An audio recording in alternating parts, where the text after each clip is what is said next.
Okay, yeah. Guess that intro was not working. Anyways, yeah. Welcome back to Texting Aggies Live, part of the Voice of College Football Network. I'm your host, Cameron Honesty, back with my co-host, as always, Karen Torres. We had a busy day today. Start of the week, the 11th practice took place. The Saturday scrimmage, which we had, we didn't have a lot of information on. You and I kind of went back and forth with our sources, various sources discussing that. There's not a lot was coming out.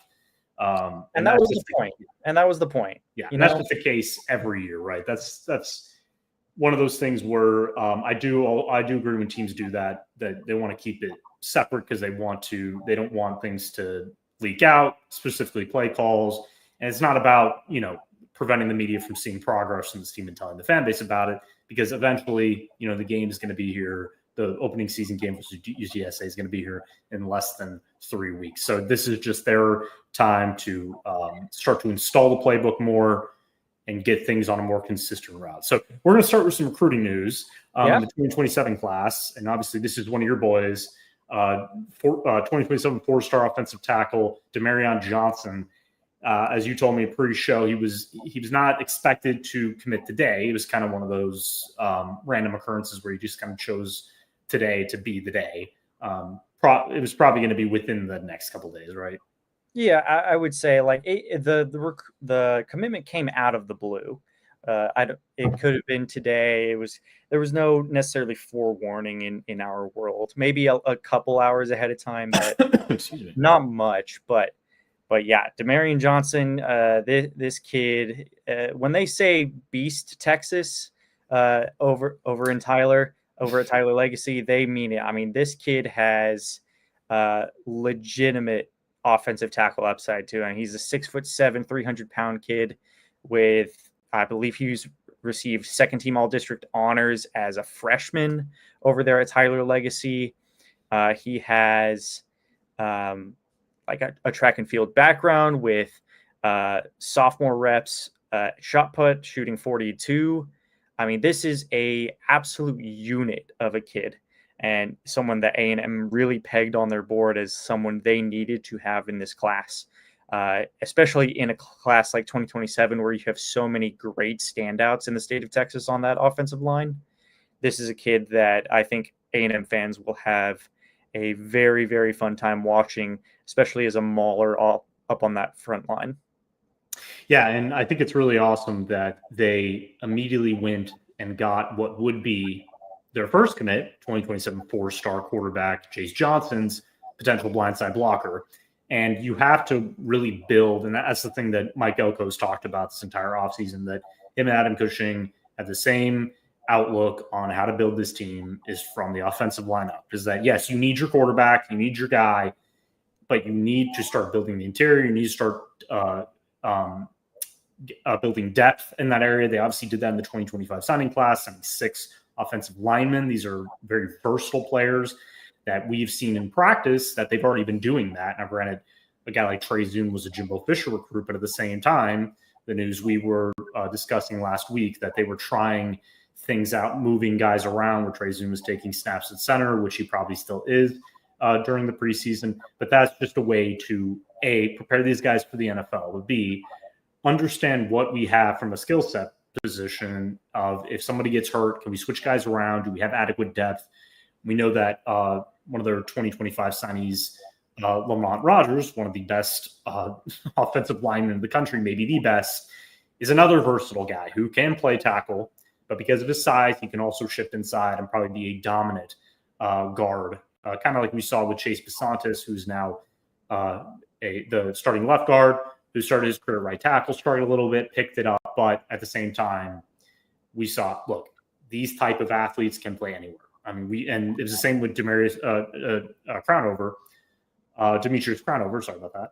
DeMarrion, these names are on my head, but another guy who's 6'7", like 6'7", 6'8", I believe he's in that range, like Trey Zoom, who has also been able to shift to guard. So it doesn't matter how tall you are. Some people think that maybe you have to be a tackle if you're above 6'5", but no, that's not the case.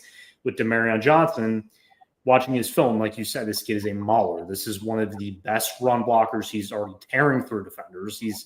he's I think 6'7" as well. I've seen some 6'5". Yeah, he's 6'7". I believe that is verified. And about over 300 pounds, I believe. And he plays like it. And again, these are those high motor, very athletic big men who has no problem moving, no problem playing in run heavy schemes. And I've already seen as a pass protector, most of these guys have to refine their game when they get to the next level because you're not going against elite pass rushers where you have to have like the hand technique down. You have to have your elite footwork. So you can basically overpower them most of the time. And that's, I mean, we've seen, it takes me back to high school football. The guy's kind of bull rushing on the edge and you just kind of push him away, which is standard. But at the same time, he can outplank guys with his size. Yeah, you're exactly right. I know your background is more on that scouting side of the offensive line, but I have got to dive deep into a couple of the kids that have camped over at A&M, especially after receiving offers like DeMarrion. He got his offer from A&M back in January, so we got to see that development really unfold here. So I've watched his film, and I really do think he's a better pass blocker in high school than a run blocker as of right now, which is pretty rare to see amongst high school kids, especially at this age as well. I know you can probably agree with that. You see a lot of schemes in high school kind of catered towards more of the run settings, especially, zone and gap runs. But this kid is honestly probably one of the higher upside pass blockers, especially in the state of Texas. So I really, really do like this pickup that Adam Cushing and the entire staff, including Mike Elko, kind of zeroed in on and said, we want this kid as that blindside protector for Jace Johnson, a little Johnson to Johnson connection that we do have. I was writing the update for Aggies Wire. I was having them. I was like, should I write Johnson? People have already done this already. But a little family connection? No, not but John's a very common last name. But no, it's again, this is the way that I would build a team. This is the way that a lot of people would build a team, and this is the way that, again, putting his money where his mouth is. Mike Elko's been saying all offseason, this is the way I want to build this program. So just be patient. Hopefully the wins are coming, but it's going to start here. And throughout the entire offseason, we've been, again, what are we talking about? We're talking about the Texas A&M offensive line and the deep running back room.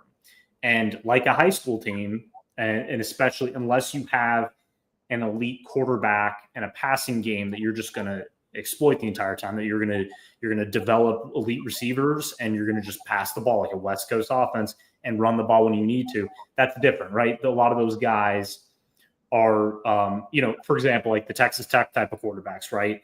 They come from offenses where they just have to pass the ball all the time. And I'm going to be honest, when you're scouting a lineman, you're only scouting a specific type of a lineman, maybe really just a pure pass protector. And a lot of those guys maybe just can't run block at a high level, maybe because they don't have the size or strength like an Armaj Reed Adams. So that's the thing about schemes, that when you're recruiting, that's why, like you said, Elko and his staff are really focusing on the area, especially the DFW area, where a lot of these teams are just developing these maulers, these big guys who are versatile, who are asked to do a lot more that they're going to be asked to do at the next level. So they're already prepared to take on that workload. So it is, again, this is just the start. And I know you have a little more recruiting knowledge and insight than I do. And that's the great thing about this industry, that we have insiders like Cannon and others. But I know that, going back, and I said this in one of my articles today, that we look back at last year, that this is kind of the start of the 2026 class with, I got to think back, 4-star edge Jordan Carter committing, obviously Aaron Gregory, one of their biggest commits. These guys committed back in November, I believe, after, I think it was the LSU win. Yeah, we saw it after the LSU one. Yeah, but again, they haven't played any games this season, but getting these two guys committed, and I'm not saying they've shut down the recruitment or anything like that. Obviously, this is early, but it's a good start, right? It's a very good start to get your quarterback and your future starting offensive lineman, specifically left tackle, because we do believe he's going to play there. I don't think he's going to be a guy who would shift inside. I just think he's too good at that position. But again, I've already, I'm trying to think of one of the wide receiver recruits in the 27 class that just put A&M in their top 9. Jabari Watkins. Thank you. But again, that's the type of players that, and the Georgia recruit, somebody who is 6'2", kind of similar to Madden Williams in that way, a bigger wide receiver who can thrive in the slot, who can play the X, but has that breakaway agility. They have a type, right? A&M has a type, especially with what they've accumulated in the 26 class. So I expect nothing but good results going forward. I think that they've caught fire and they aren't slowing down. Yeah, they're not going to slow down anytime soon, especially coming over from East Texas as well. You see in the 2026 class, Aggies going to Carthage and land not one but two guys, in KJ Edwards and DeQuibes Beck. So I think dipping their hand, and not only dipping their hand, but kind of diving right back into East Texas, you're going to get a lot of those kids where I know a lot of people who were playing, CFB 26 now, you're going to get a lot of those kids that kind of, you get that ding of the gem when you scout them. Definitely over in that East Texas area. That's why there are a lot of kids who come out of there with the moniker Beast Texas. So I'm really happy with the addition that the Aggies got in DeMarrion Johnson. And I know that's not the only thing we got to talk about today, but I could go on and on about the 2027 class on the offensive line, especially in the state of Texas. Kind of a personal pride, maybe. Yeah. I know we got a bunch more stuff to talk about. Namely, we've been hearing a lot of whispers, maybe more than just whispers now, on the growth that one of the A&M wide receivers has had, especially through these preseason camps so far. So can you give us kind of what you have heard so far about the development of Ashton Bethel Roman? Yeah, and again, I think it was a good reminder because I did actually have a family member ask about that. So was that the guy who flipped front? And I was like, again, this is the type of thing where I love this time of the year because there's always going to be one player that just lights it up. And we kind of forgot because, especially last season, A&M's wide receiver rotation was really built through the transfer portal and headlined by Noah Thomas, who's now with Georgia. We expected a lot more from Noah Thomas, even though he had a great season. I would say he had a very good season before transferring. Obviously dealt with a lot of injury issues the previous two seasons. But again, I wouldn't call Noah Thomas a burner. I wouldn't call him a all-around wide receiver that is going to change your offense completely. Obviously, they went out and got Casey Concepcion and Mario Craver to add more speed and quickness and separation and coverage. But Ashton Bethel Roman, who flipped from Arkansas in the 2024 class, and again, when he flipped from Arkansas, all I heard from recruiting insiders was this is a big get. But again, with Terry Bussey in that class, with a lot of other guys, with obviously Jimbo Fisher getting fired and Elko having to basically keep those guys committed, he kind of went under the radar, right? And then going into this, the 2024 season, we didn't hear a lot about him because they had a ton of guys in front of him. There was a lot of transfer guys who they weren't more talented than Bethel Roman, but obviously had more experience. And this was Elko's first season, obviously OC Colin Klein's first season. So I think they wanted to go on the safe route and keep those guys on the bench, bring them in blowouts or at the end of games like we saw against New Mexico State, I believe, where that's where Bethel Roman actually, we finally saw him and Isaiah Williams and went, these guys got some skills to them. Like, these guys might be dudes, next offseason. So going into the preseason, and again, we hadn't heard a lot in the summer. I knew that he was going to be a rotational guy. You and I have been talking about it, that this was somebody who was going to vie for a spot and he was going to see more time. But then we really started seeing him practice and we saw the route running. And oh baby, like, it's polished already. Oh man, that's the thing, is it's polished already. And I think that when you see the developmental stages, and I think that this is the exact reason why you bring a guy like Holman Wiggins in at your wide receiver coach, is the pedigree that he has, where he puts wide receivers in the NFL, regardless of where they're at. So I think that has made it so that the wide receiver room, regardless of when they came in, they're able to get these valuable reps, especially during the preseason. You and I have said on this show and, off the show, that not only were there whispers, there was a quiet confidence that Ashton Bethel Roman would be I wouldn't say a big piece, but he was going to be a very, very solid piece coming up for A&M this season, especially in that wide receiver room with Noah Thomas leaving for Georgia, and with your veteran guys out of eligibility and going to the NFL as well. Yeah, and that's the thing. And we knew that he was going to be a part of this rotation in some way, shape, or form. We also talked about Isaiah Williams, who, to be honest, has not flashed too much this preseason, and I don't think that's his fault. We saw a couple practice clips. He looks great. He was practicing with the 2s and 3s.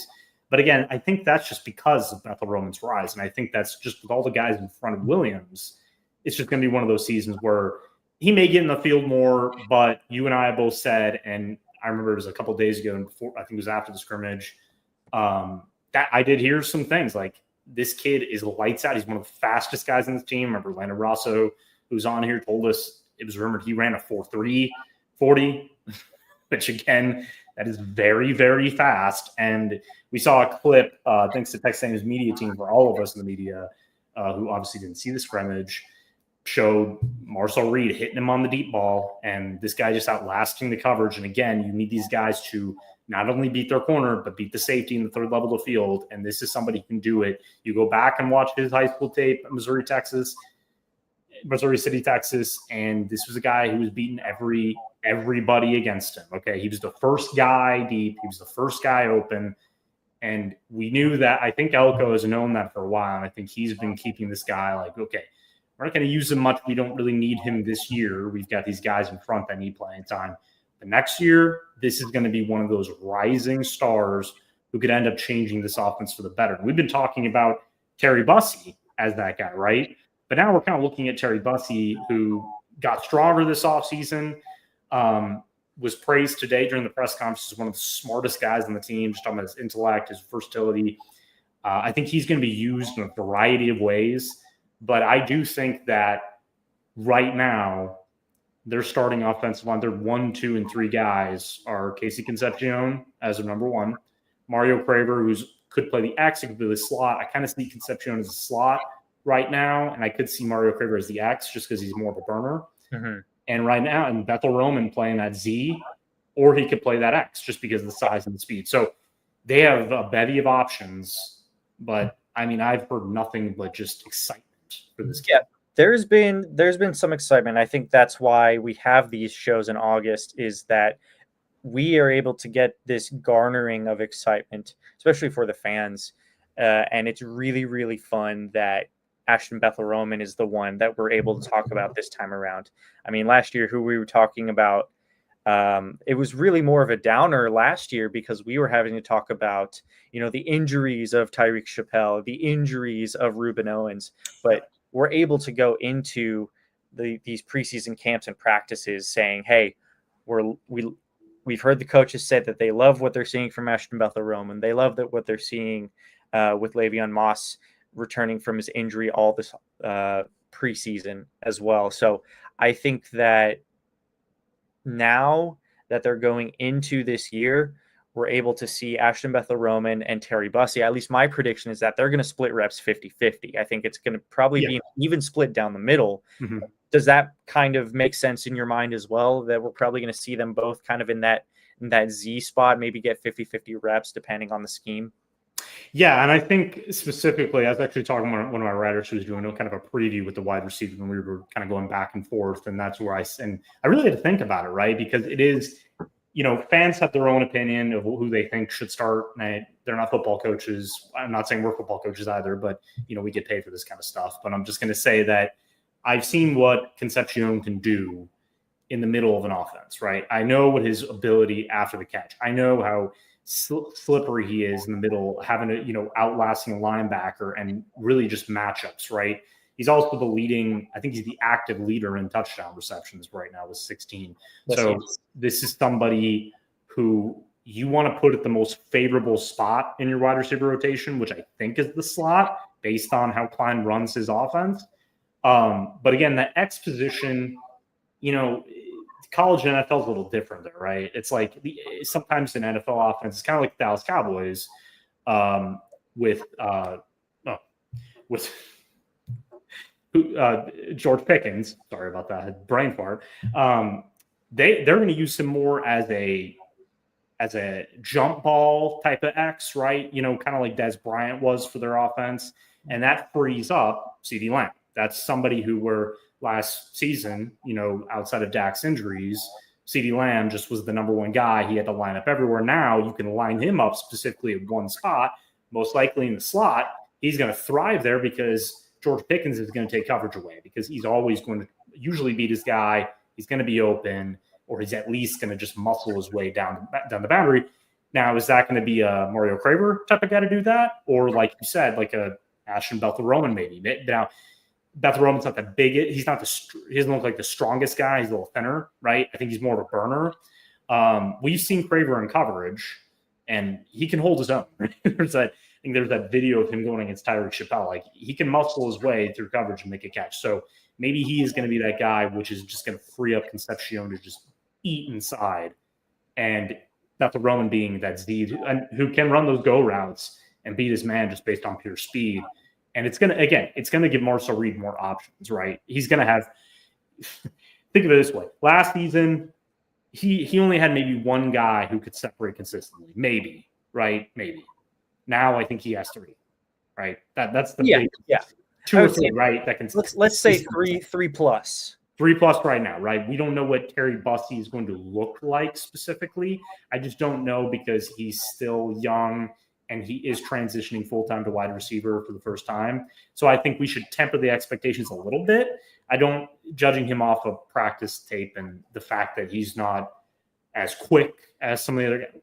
That doesn't mean anything, right? Because if he can beat his man and he catches the ball and he runs his route correctly, that's all that matters, okay? That's really all that matters. So it's wait and see, right? But again, it's very encouraging that this entire last 2 weeks through 11 practices now, Ashton Bethel-Roman has been singled out almost every day. And I think he was today. I think I'd have to look back at Colin Klein. I think he said another player we could talk about, Jamarion Morrow, who's the freshman running back, who's got a lot of play, who did play a lot during the scrimmage because Le'Veon Moss, who we'll get to, is not playing in these scrimmages. A good decision there, okay, because you don't want anything bad to happen to that young man. Reuben Owens, I think, he's participating, but I don't think it's the type of high snaps that he was maybe getting last year before his injury. And again, these are just injury present. This is trying to prevent these guys from getting hurt in practices that don't mean as much as the games, right? So they mean a lot for installments and stuff like that, but you want to prevent this. But either way, the drum beat keeps getting louder for a player who could end up being maybe the second leading receiver on this team this season. Yeah, 100%. And who knows, maybe in that scrimmage they had this last Saturday, he had one of these many explosive plays that we've been hearing coming from players like Nate Burkhardt today, where he had raving things to say about the offense. He was able to say to media today, there was a little bit of media availability after their practice today. He said, hey, during the scrimmage, we had a lot of explosive plays. I want to tell you all that right now. And same thing happened with Colin Klein. He reiterated that, hey, we probably had more explosive plays in this last scrimmage than we've ever had before in these practices or scrimmages so far. So I think that is something that we're going to probably see a little bit more of, because what was one of the problems this last season? It was generating explosive plays for this A&M offense. They were very, very consistent in marching down the field, but where are those explosive plays coming from?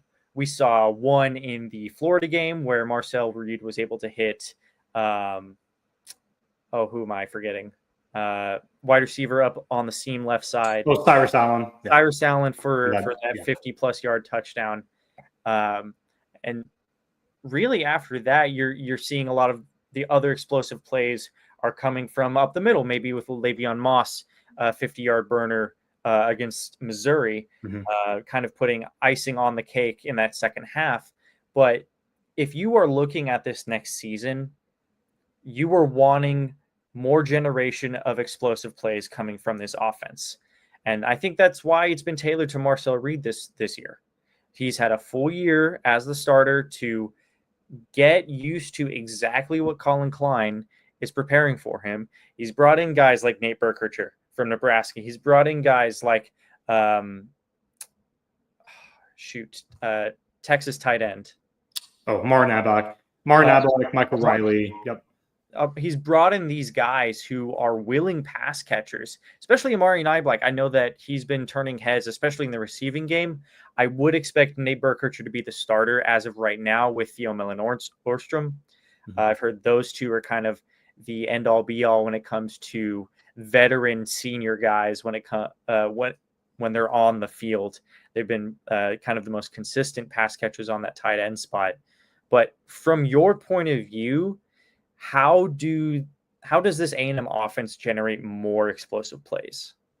I think it starts in the run game, which, the run sets up the path, the moniker that obviously every team tries to aim for consistency. But in this case, that really is the truth, because if you're going to load the box and you're going to have this three-headed monster, what we think is going to be with Le'Veon Moss, Ruben Owens, and Amari Daniels, potentially EJ Smith at this point. I mean, all these guys are playing well. Who knows?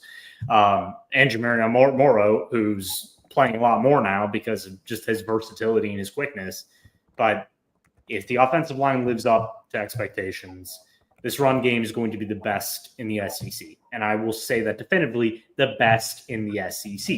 I have seen other people say that. It's not just us in A&M media saying that and trying to hype it up. It's true, because you don't bring back this type of talent in the O-line and this type of talent that we already know is highly talented and versatile at the running back position, and basically tell Marcel Reed, you have to get this much better for this offense to be anything. They're not telling him that. They're saying, no, you just need to improve. And he knows it, right? He knows that he has to improve, and he's already done that so far in the areas he needed to improve in, which one of them was his deep game. One of them was hitting those deep balls. If you can run the ball and average 6 yards per carry, pretty much like what Le'Veon Moss is doing, just shredding defensive lines and pretty much getting a first down every other play. Again, they're going to have to respect the run, and Marcel Reed is going to have a day through the air, because he's going to get guys open. We've seen Concepcion in practice just how quick-footed this kid is. He's an unbelievable athlete. I honestly can't believe that A&M has a guy like this, because we haven't seen a guy like this since Christian Kirk, right? We just haven't had a guy like this in a long time. So it's usually been, you go back to obviously Noah Thomas, Josh Reynolds, even, who was very productive, obviously the last 1,000-yard receiver for A&M. But again, some of these bigger guys who, yes, were scheme versatile, but they don't have the type of talent, and I mean NFL type of talent that Concepcion has. And look, Josh Reynolds has a great career in the NFL, so that's, including him, is probably disrespectful. But again, we can't talk about the speed anymore, right? That they have it off because we're getting redundant here. But that's automatically, and we're going back to Ashton Butler-Roman, and we both agree on this. We were just discussing that you have this 1A, 2A type of wide receiver conundrum right now, where it's just a bevy of treasures that you can just kind of count on, that if one guy goes down, we're just going to call this guy up, and we're not going to lose a lot of production or athleticism. So we know how to use them. That's why they're really playing these guys as much as possible and getting as many practice reps as possible, because in these first two games against UTSA and Utah State, that you have to generate explosive plays against Notre Dame to have a chance to win. You have to have at least two of those.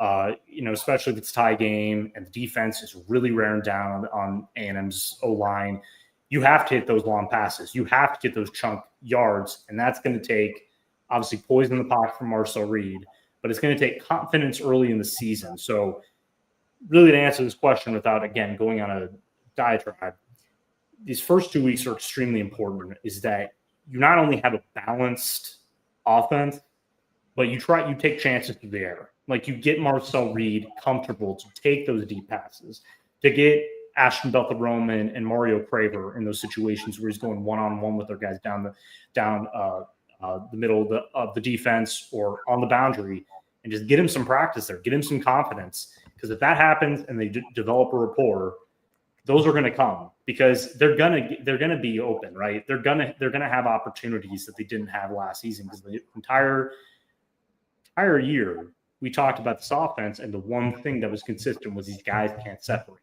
Well, if they can separate, you have no reason not to generate these explosive plays on a consistent basis. I'm not saying you're going to have like 3 or 4 each game, but 1, 2, maybe 3, but big plays, big touchdowns that are going to get this team fired up, that's going to get this offense in a groove, and again, is going to get Marcel Reed in a good headspace so he doesn't make boneheaded plays, he doesn't throw bad interceptions because he's doing too much. I think that's Colin Klein's plan, because he knows Colin Klein's offense is if you can run the ball, there are going to be opportunities for you to get the big pass, right? Because those guys, if we have speed at wide receiver and they can separate in coverage, you're going to get a big play or two. Like, they're going to be open. You just have to hit your guy. That is harder to do last year, and that's why I can attest that when Le'Veon Moss went down, it completely screwed everything up because they didn't have depth in the run game. They couldn't run the ball as well as they did. Shout out to Amari, who had a good end of the season, but just there wasn't enough behind him. And again, your offense was in shambles because you just didn't have that balance anymore, and you couldn't generate through the air, and you really couldn't run the ball. So it's basically Marcel Reed just kind of running around trying to find guys. And you go back to the Texas game, that's what this offense looks like when you don't have adequate talent, which they now have. There's your long-winded answer for a question that is easy and hard to answer. That's what I'd say. I think we have to get through the first game to really see what this offense looks like. Yeah, I think you are exactly correct. I think for my own understanding, I went back and I'm looking at how the Aggies generated yards per play last year. I think they were good for 63rd in the country, or at least tied for 63rd with teams like North Carolina, Marshall, Cincinnati. So basically all these teams where, like I said before, they were more consistently pushing the ball down the field per play rather than generating those big plays. Like your number one offense overall was, Miami. They had these offensive playmakers to where they are averaging over 7 yards a play. And teams, I think, like Ohio State and Ole Miss were other teams where they were generating over 7 yards a play on these big touchdown runs, on these big 20-plus yard plays. So I'm very, very interested to see, and maybe it was a little bit of a teaser by Colin Klein and Nate Berkshire today, where maybe there are some offensive playmakers that are going to have this big play ability. We talked about Ashton Bethel-Roman before, but I really do think that some of these big plays are going to come from these little plays that turn into big plays. Maybe it's a dump off to the tight end, which turns into 20 plus yards. Maybe it's a little halfback slip screen that comes out of the backfield where everybody's keying in on Marcel Reed. Everybody kind of forgets, oh, wait, there's Ruben Owens out of the backfield with 3 offensive linemen going in front of him down the field. So I think it'll be really, really fun to see, especially against UTSA, what they pull out of the bag for those explosive plays. College football is even more exciting when you've got some action on the line, and the games are even better when you're cashing in. And the Voice of College Football is the place to be to get the greatest value. Start with my picks. 75% against the money line, 58% against the spread, and I've got a 40-plus year track record. 11-0 in the college football playoff for me last year against the money line, 8-3 against the spread. And I'm just the warm-up act. Steve Merrill of Wager Talk is our ace in the hole, show stopper. 7 years with the Voice of College Football, over 30 years in the industry. Steve gives us analysis on all the big games, but you can't miss Steve's weekly under-the-radar pick. 28-12 against the spread the last 3 years. You also get picks from some of our top analysts here at the Voice of College Football, including Corey Bratta, Matt Zemek, and Steve Dace. Check out those numbers. Become a YouTube or Patreon member for just $99 per month. Go to the main channel on YouTube, click join, and then select the betting tier. Do the same thing on Patreon. Make 2025 a winner now. Okay, so to kind of go off what you were saying is that having that versatility, right? Having those playmakers back, and I think that Ruben Owens being hurt last season really just threw an entire wrench in what they wanted to do, because we talked about this ad nauseum that you go back to the Notre Dame game, that took away what they wanted to do with even Connor Wegman at the helm, even though he was dealing with a shoulder injury. But those halfback type of options in the passing game, those screen opportunities, you didn't have the guy to do that. Le'Veon Moss can do that, but again, you want a Ruben Owens who is just a superb athlete who, like we said, when he gets out in the open field, he looks like a gazelle, right? And that's the type of elite, really, I would call him more of a hybrid type of player that just makes that offensive scheme more complete. And I think Colin Klein's very excited. You could tell he had a smile on his face throughout that press conference because he finally has a full offensive arsenal to work with. And he can finally open that playbook up to where it's going to benefit Marcel Reed. It's going to benefit every wide receiver. And it's really going to benefit that running back room to where Le'Veon Moss is the team starter. He's going to get those heavy snaps. But at the same time, you've got a situation where you need to figure out how you're going to use these guys. And I think that was a perfect example of that, is that I think that the screen games will be back. We saw a little of that against USC in the bowl game. That was the offense I wanted to see. And again, I remember talking to someone, I was like, where was this offense? Where was this? Oh, I know. This is probably what we're going to see more next season.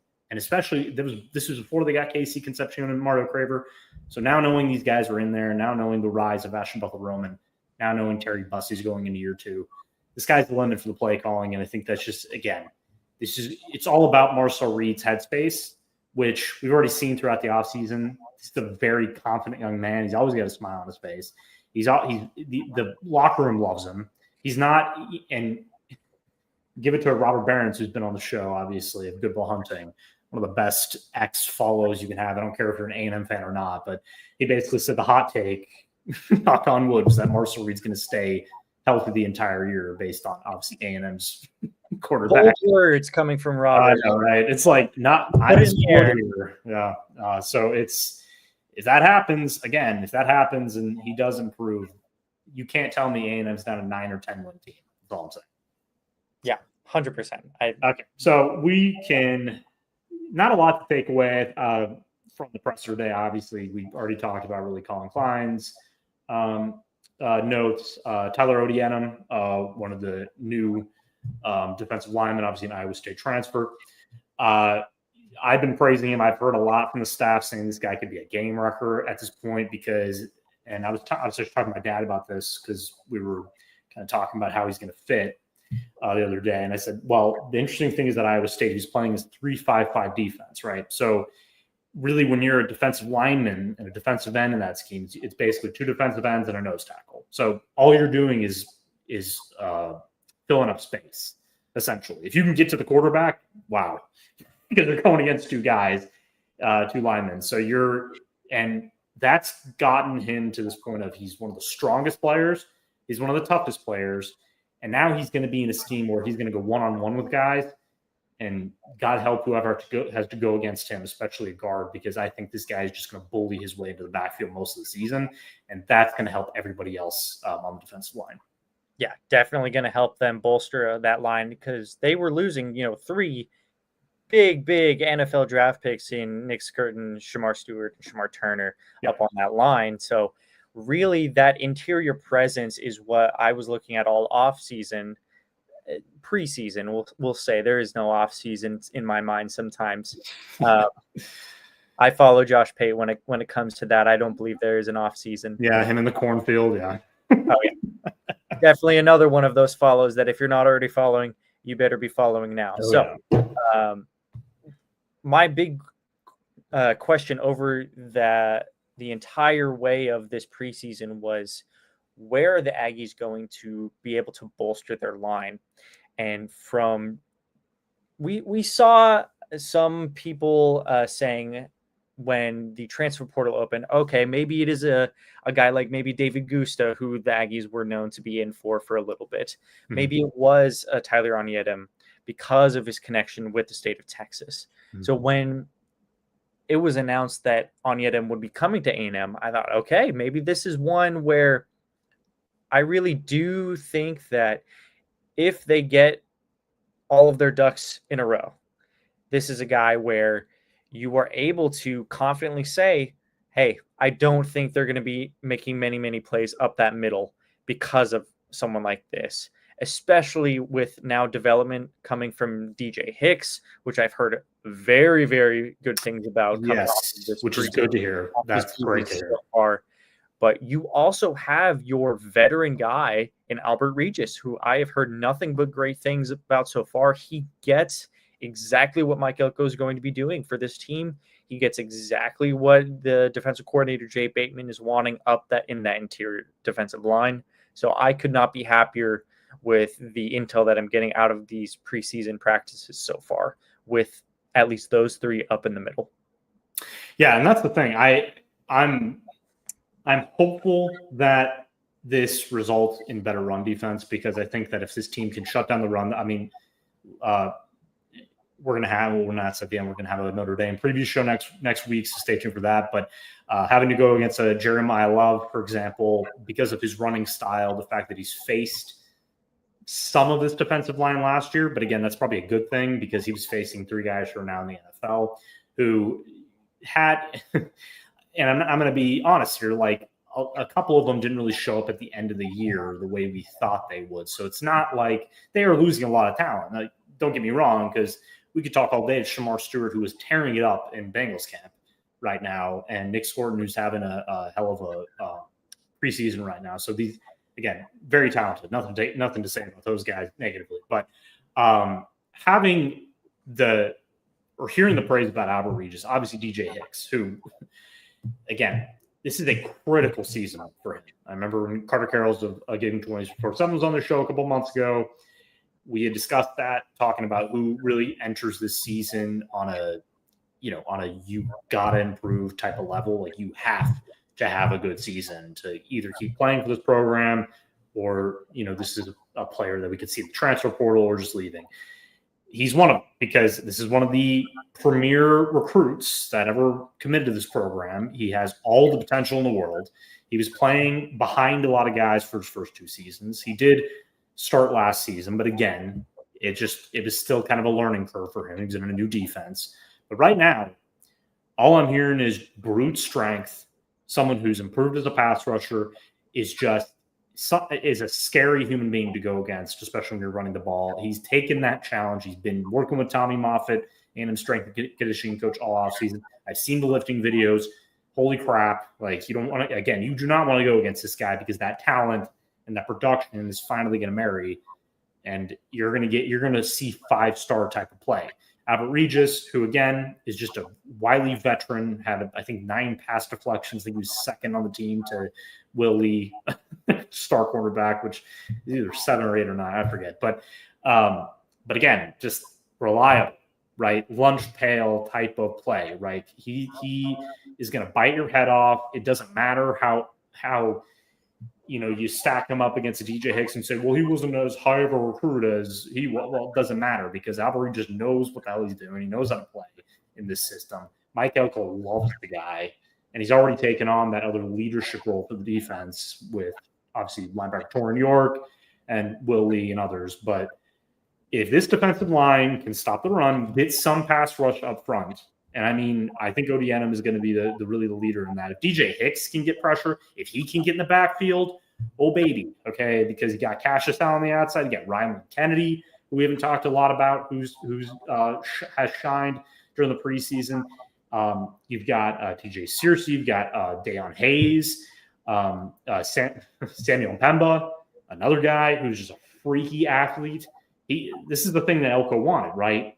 He wanted this defensive line to improve, so that this new edge group can come in and just eat and just keep cycling these guys in, because he wants depth. We've seen when Mike Elko was A&M's defensive coordinator under Jimbo Fisher, this is what he did. He used every guy in the arsenal he could to generate pass rush. And he's got the bulls to do it. He just needs those 3 guys on the defensive line to step up consistently, and that starts with those first 2 games. I don't want to see some no-name running back, no offense to the first 2 teams, gain more than 3 yards against this defensive line. I don't want to see it. I don't want to see it, because then I will go, okay, you can say you're having an off day, but I want to see you rip someone's head off. I want to see you, because I see people right now, Cannon, UTSA has a chance. This is the disrespect this team is getting, and I hope they put that in the locker room and say, there are actual analysts telling you that UTSA, because their head coach was a potential candidate to take over the program, that they can beat you. I don't know, but that should piss them off. Hey, I will not take any Robert Henry Jr. slander. That is the UTSA running back. So I will not take any slander for someone who has. I did that on purpose, to be honest with you. Hey, we got to put respect on people's names. We got to show respect where respect is due for someone who has over 700 yards last year, the year before, and like 6 touchdowns. Okay. I recant what I said. One name running back. Okay, they can give okay, fine. He's probably gonna have a decent day. He's a good player. But still, I want them to shut him down. I want them to shut these two teams down because they know what the challenge that Jeremiah Love's gonna bring. Hey, by the way, John Emery Jr., former LSU running back, is on that roster as well. So I will not take any. Your football knowledge just astounds me sometimes. I don't even know that. Hey, sometimes I'll know that in like 3 weeks. I'll know that in 3 weeks when I do preparation. It'll be on the broadcast. I'll tell you that they're gonna say the name John Emery at least once or twice. Former LSU running, yeah, I know. Look what he did here, and now he's here, so he's gonna be better. I know. I see that all the time, but I'm sorry, I just can't. Anyways, thank you for saving me there because I was gonna sound like that. But no, it just remains the same. Is that if you can stop the run early and you can keep Jeremiah Love to a decent day on the ground, because we have to remember that last year this was the same player. I'm not going to say that he's that much better. I think he's just still as good as he was. I think he's probably gotten a little better because he's inched towards an NFL career. But again, this is the biggest challenge, right? This is the biggest challenge of this season to get that defense to be not just respectable, but to be feared. And if you have a feared defense, and I think that could be the case with Mike Elko now calling plays, then that's only going to help your offense, because you had a leaky pass defense last year that gave up a lot of big plays and that was very susceptible to even a hobbled Quinn Ewers with Texas, right, who had a couple big passes. Yeah, he had the pick 6, but still, he generated big passes, right? And that shouldn't have been the case, because they should have killed him in the pocket, because he was playing with, what was it, it was something torn, I think, but he was injured the entire year. So they have all this film to go off of, is that we can't have this, because those type of games is just going to put us in a hole, and then we're going to end up losing 3 or 4 games. And then again, the season's pretty much over. So they have the film to go off of that, and they have the guys to get it done. So we are going to discuss the AP poll now. Yeah, let's get right into it. I love this discussion that comes every year. We didn't discuss USA Today, my own company with my other job with Aggies Wire, but we didn't discuss that one. A&M was ranked 21st in that one, which, that's a coach's vote. And look, my opinion is that not a lot of coaches could name 5 players on A&M's roster outside of coaches in the SEC. I always tell people that. I'm like, coaches know players and other rosters in their division. That's who they just, in their conference. That's who they know. So if they don't have confidence in A&M, that's probably, they just don't know a lot about it. They're just going to put them down there. But anyway, there's a lot of. I want to preface this by the AP poll voters. They take into consideration talent on the roster. They take into consideration exactly how they even take in the coaches as well. Like, what all goes into your team before we've seen anything go on the field. And they take all that into consideration. And obviously there are going to be some different opinions about it. But I think at the end of the day, and I'm not one that says abolish the preseason AP pool. I think it's an awesome discussion point for people to get into the start of the season. It's one of the things that I look forward to every single year, because that lets me know, all right, we are ramping up. Here are the discussions. Have at it. So I think right into it, you see Texas and Penn State are the top 2 ones. But interestingly enough, when Texas takes on Ohio State in week 1, Ohio State is actually the one favored in that matchup. Yeah, and number 3, which I I think that has to do with some of the change at guard with some of the key positions. Obviously, you have a new quarterback. You have a couple new running backs. You obviously have some changes on defense, but you've still got some of the more elite blue chip talents that obviously Jeremiah Smith, their safety. I'm blanking. Caleb Downs. Caleb Downs. Yeah, thank you. Again, 2 premier first round picks just game changing talents. So, a lot of people are going to pick Ohio State to beat Texas. I'm one of those people, not because, we're Texas A&M, rah, blah, blah, Texas. But no, it's because I think that going into that environment early in the season, kind of like what we thought Notre Dame was going to deal with at A&M. Obviously, that didn't turn out the way we thought. I think it's just going to be different. And I think that that's probably the most intriguing matchup to start the year. But I wasn't shocked that Texas and Penn State were 1-2. I think that was going to stay pretty consistent. Ohio State, like we just said, that's the reason they're 3. I think if they had returners at those key positions, especially quarterback, they'd probably be the number 1 team if they didn't lose as much talent to the NFL.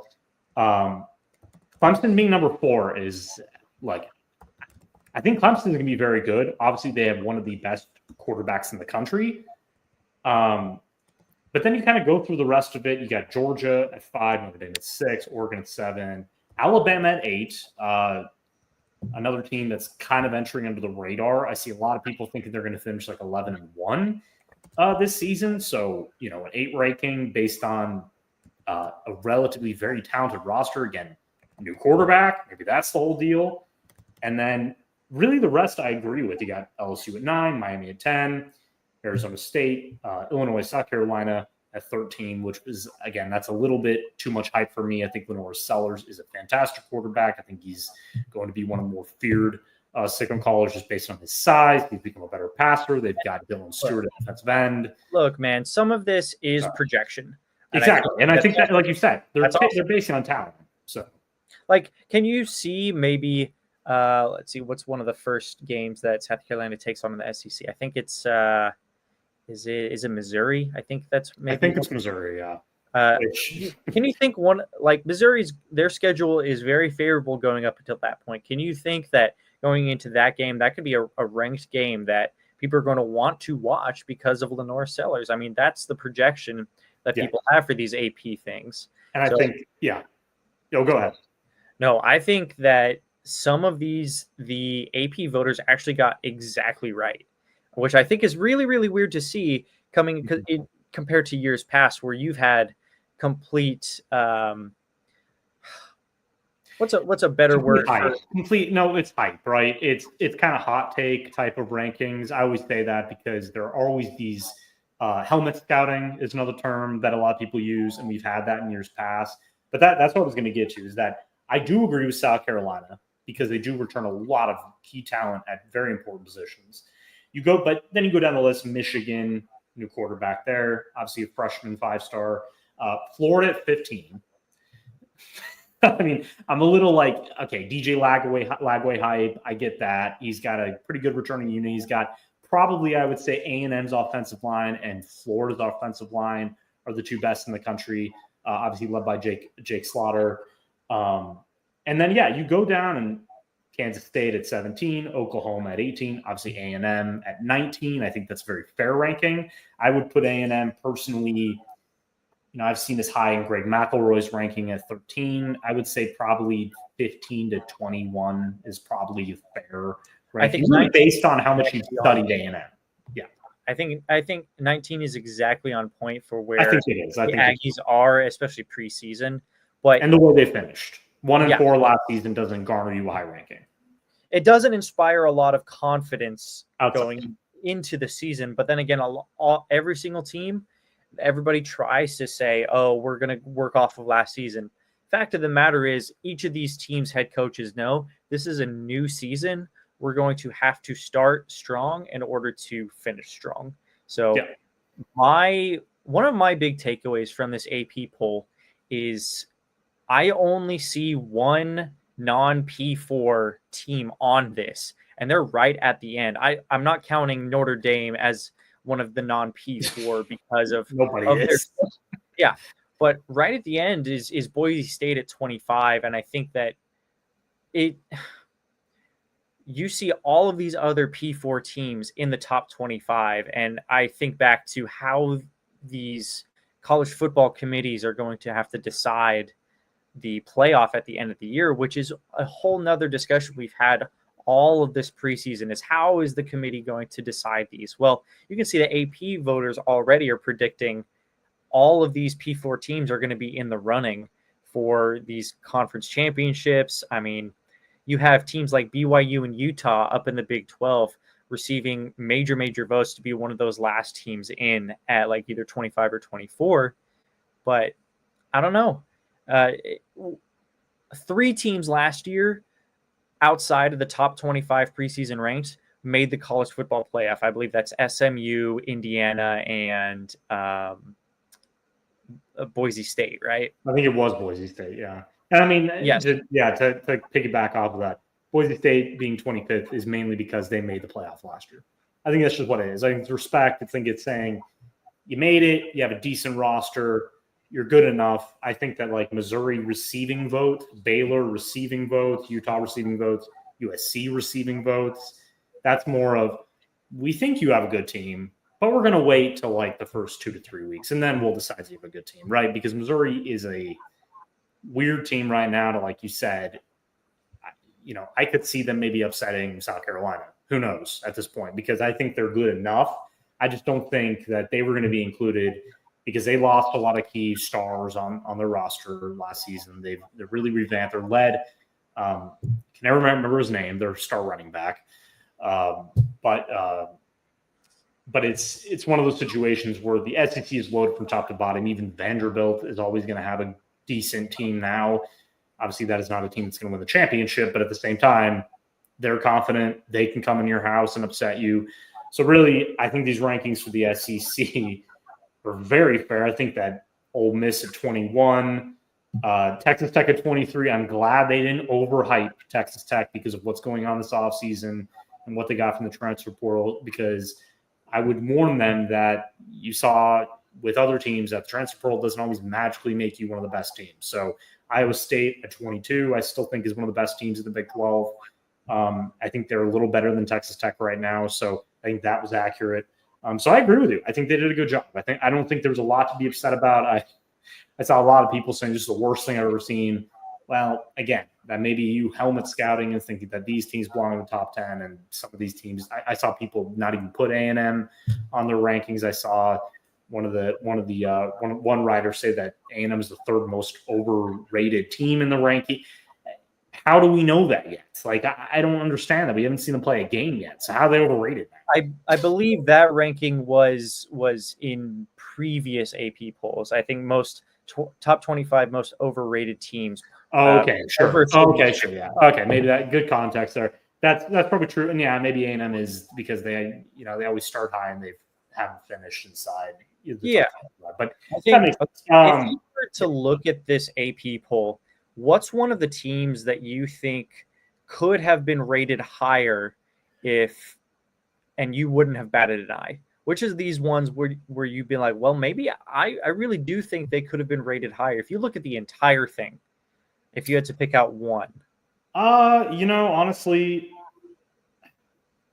I don't know.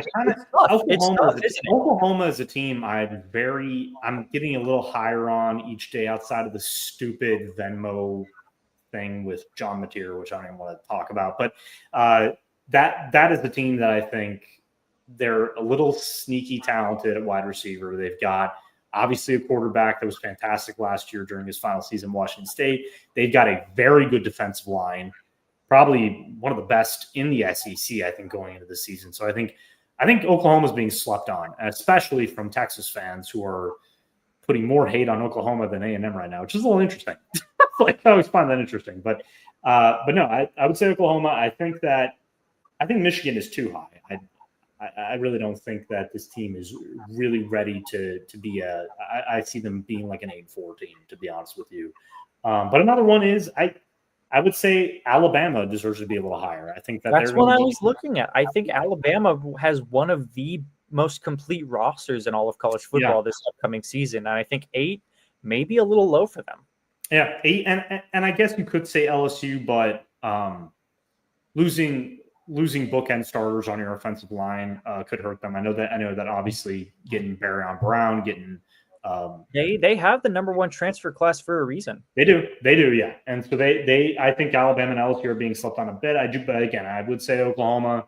I think that I think there's a national perception of them because of Brent Venables. I think there's a dislike of him nationally for some reason, and I think that because of the season they had last year, where they had a 5-star quarterback that didn't live up to the expectations, I think that's one of the reasons that they're always being slept on. But I think they've got they have strengths in areas that you need in the SEC to succeed. So I would say they're more of a fringe top 12 team right now. And look, I would put A&M at like 15 personally, just because it's what I do for a living. I've studied this roster up and down. We've talked about it on the show. I have a lot of belief in them just based on the core strengths. But again, we have to play games. And if we're wrong, we'll be on the show saying we are wrong. Like, this team sucks if they do. But I don't think this team sucks. I think this team's really good. So, but I agree that the part I liked the most was 20 through 25. I'm glad Indiana was number 20. I do not want to hear hype that Indiana is a top 10. They're not. Okay. And I don't want to hear about Ole Miss, because as smart as Austin Simmons is, which he earned a degree at like 19 years old or something, I forget who that was, we don't know what he's going to look like yet. I think he's a decent quarterback, but it was kind of like when we look back at those quarterback rankings and Austin Simmons was always ahead of Marcel Reed. I didn't get it. I was like, what has he proven yet? I want to see that first. They also lost a lot of talent to the NFL. So I think these are accurate. I think Tennessee at 24 is very accurate. I think this is a team that could be in a situation where they finish with 8 wins because obviously Nico Ela, I'm not going to pronounce the last name anymore. Yes, thank you. You're getting tired here. But him transferring to UCLA this offseason, all that drama surrounding that, they haven't. I don't think they've chosen a quarterback yet. I don't know if they've chosen a starter yet. I'm not sure. But Alabama, Tennessee, I think the overall, and I think this is a little background. I actually inquired about this yesterday. I think the overall intel right now is that the transfer from UCLA is going to be the starter, but they're continuing. Joey Aguilar is still kind of in the running to be that starter, but they are still having that competition. Okay. For George McIntyre, their true freshman is actually standing out a lot in their preseason practices as well. So, 24 for Tennessee. They return a lot of people on that defense that returns, maybe not with the snaps that they might want, but I think that, and maybe this is something that I think people will ride on later on, is that when they brought in Josh Heupel, he was known for this offensive scheme guru of this spread out attack way wide out down the field. And he's kind of flipped it on its head. He's kind of learned that these defensive schemes in the SEC, these big defenses, actually works out a lot more. So I've actually been pretty impressed with the way Josh Heupel has run his program over there so far. So really, really cool to see. And I think that people will be very surprised after a couple of weeks what this AP poll is going to be. The best thing is parity, is that you want parity. You want to enter the season, and that's why I think that it's very good that A&M is 19. I think that the expectations are internal. They're not going out there outside of, look, the media team deserved to do this when they did the whole Marcel Reed's not a passer. Well, you're proved wrong type of video, which obviously got excoriated by the one fan base. But look, they were allowed to do that. But internally, they're just putting the work in. They know that people are doubting them. They don't care. They're going to do everything they can to have a successful season because Mike Elko is not a rah-rah. We saw that in the SEC documentary on Netflix. If you don't know Mike Elko, now you know Mike Elko. This guy is no bull, and he is all coaching. I love the scene where he's talking to one of the donors, one of the former players. Like, all right, I got to go coach now. Walks off, F-bomb. Let's get to work. It's like that was a perfect encapsulation of who these guys have at head coach. He's fantastic, and I think he's just dedicated to not building or buying in any hype, which they're not getting a ton of it. But I will say this, and we're not going to mention Texas that much until we preview them, but I do agree with the number one ranking for Texas, mainly because of the defense. That's it. I think the defense is elite. I think that we've heard, like, I don't know what to take from the whole, like, the defense is dominating and the offense isn't doing much. But I do think that their offense is going to be good enough. I think they've got enough talent. I think Arch Manning will have a good season. But I think that is probably the best secondary in college football. I think the defensive line, obviously, with Colin Simmons and Anthony Hill, linebacker, that was the one where I'm like, I get it. I understand. A lot of people are going to say, well, their relationship with ESPN and AP and everybody and blah, blah, blah, blah. It's like, no. I think if you watch these guys practice, you see a ton of NFL talent. You see the way they finished. So, like, anybody who faces them is going to have their hands full, but you hope that A&M is a 9-win team at that time going to Austin to face this team where I think that they have a chance this year. But anyways, No, I was going to end it on, I think that Texas has deserved that spot as of right now. You could definitely try and convince me any team in those top four. I think you could make a case for it, but I think the way that Texas has approached their offseason, where they're bringing in these guys from the portal, especially on the defensive line, I think that defense is probably going to be one of the top three defenses in college football this season, at least per my projections. But you can make a case for Penn State. You can make a case for Ohio State. And I definitely think you can make a case for Clemson with the amount of talent and production that they return.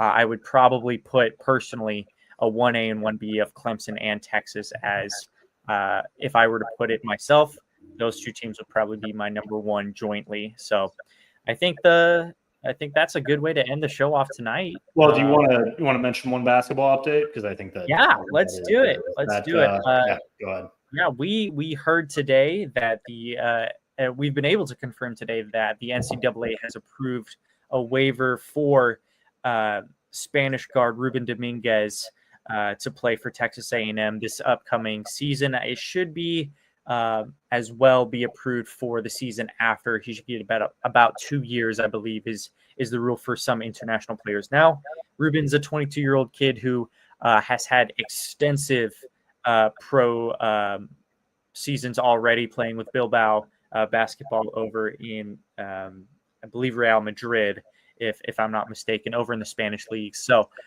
really, really good to see the NCAA kind of get this over the hump, because Ruben is a guy I think that I've watched personally myself, being able to go into Texas A&M practices so far, that this is a guy that if you haven't heard the name right now, especially now coming off of this past season where you saw Buzz Williams kind of be allergic to the three-pointer, Ruben Dominguez is one of those guys that if you are not putting a hand up or even close to the vicinity, he's making it. He's making that three-point shot, and I have compared him already. I think that I've watched him before. I think he can be one of the most effective three-point shooters in the entire SEC, if not the NCAA. I've kind of watched so far, and I'm going to pull a name out that I think that he could probably be compared to, of like a Fletcher McGee. If y'all remember, the Wofford player kind of tore it up from the three-point line. It was kind of his thing. So I've compared him to Fletcher McGee before. I've compared him to who else? Andrew Rousey. If that's another name. I'm going to go down the rabbit hole if people don't stop me. But he's a guy that played for UNC Asheville and Marquette. These are just elite college basketball shooters. I really do think this is one of the guys in college basketball this upcoming season, now with his waiver approved, that can average close to, if not 40% or more from the three-point line. Yeah, I mean, again, if you have a guy like that, you have somebody who can just bring out there the way he can get open, the silkiness on his shot, I guess is the best way to describe it. You know, he's a pro. He's already a pro, right? And so when you have that in your arsenal where you can just deploy him whenever, and you're going to have a lineup next season, obviously, right now they're still waiting on one player, one of the USC transfers to wait on his waiver approval. But But again, already this roster is built around offense. We don't know what the defense is going to look like specifically. But when you have someone like Dominguez, who I think a lot of people didn't really know about this waiver issue until now. So international players have to they have to go through that. Well, there's always rulings that some of us don't, I guess, detail well enough. So that's on us. But yeah, he's a fantastic player. And I think if anybody wants to just watch him, go to YouTube, look up his film. I mean, this is a kid who looks like to play in the NBA right now as a pure 3-point weapon. So yeah, A&M is going to be a very interesting team. Obviously, we're going to talk a lot about that later in the year, but yeah, it's going to be fun. We're awaiting one more waiver of Rashawn Aggies. We should be able to kind of see how that plays out here in the coming weeks. So stay tuned and make sure you are subscribed here so that you are able to get all of the knowledge that you need for that upcoming basketball season, as well as all your football needs here at Texas A&M Aggies Live. Yep, follow us, like, and subscribe. Obviously, I am Cameron Honesty. You can follow me at Cameron Honesty on X. That is Cannon Torres. You can follow him at Torres Cannon. We're going to be back next week, next Tuesday night, with a Notre Dame preview. One of my guys at the College Wires, part of USA Today Sports Network, Mike Chen. He's the Notre Dame Fighting Irish Wire site editor. Obviously very knowledgeable of what that team's doing. We actually had a discussion off camera saying that next week Notre Dame is probably going to know who their quarterback is. So we'll have a lot to discuss to preview that week 3 matchup. Obviously a huge one for both of these teams because as we saw last year, Notre Dame needed that A&M win really to get into the college football playoff. That was the one that really pushed them ahead after losing to Northern Illinois at home. And for A&M, if they can go 2-0 against UTSA, Utah State, beat Notre Dame in South Bend, that's going to just ignite this team's confidence, and it's going to be a game they can really store away and go, look, and if they need to have a discussion and have enough to prove with the college football playoff committee, that's the type of game you want early in the season if you do trip up in SEC play. Yeah, definitely. So, yeah. And guys, if you have a prediction for that Notre Dame game, please let us know down in the comments. We'd love to hear your thoughts. But make sure you are subscribed over here at Texas A&M Aggies Live. I've been Cannon Torres. He's been Cameron Honesty. You can follow him over at Aggies Wire, where he does some great work writing for them. You can follow me over at the Bell Tower Intel Patreon. We're going to have a lot of the recruiting stories and visit intel coming up for the start of the season here very, very soon. So if you aren't already a follower of both of us, make sure you are so you can tap into everything Texas A&M going forward. Last but not least, the season is now, let's see, it's the 12th. So yep, we have 18 days. 18 days, guys. 18 days till Texas A&M faces UTSA in Kyle Field. Okay, guys. As always, gig 'em, rest in peace, Ozzy, and we will both see you guys next Tuesday night.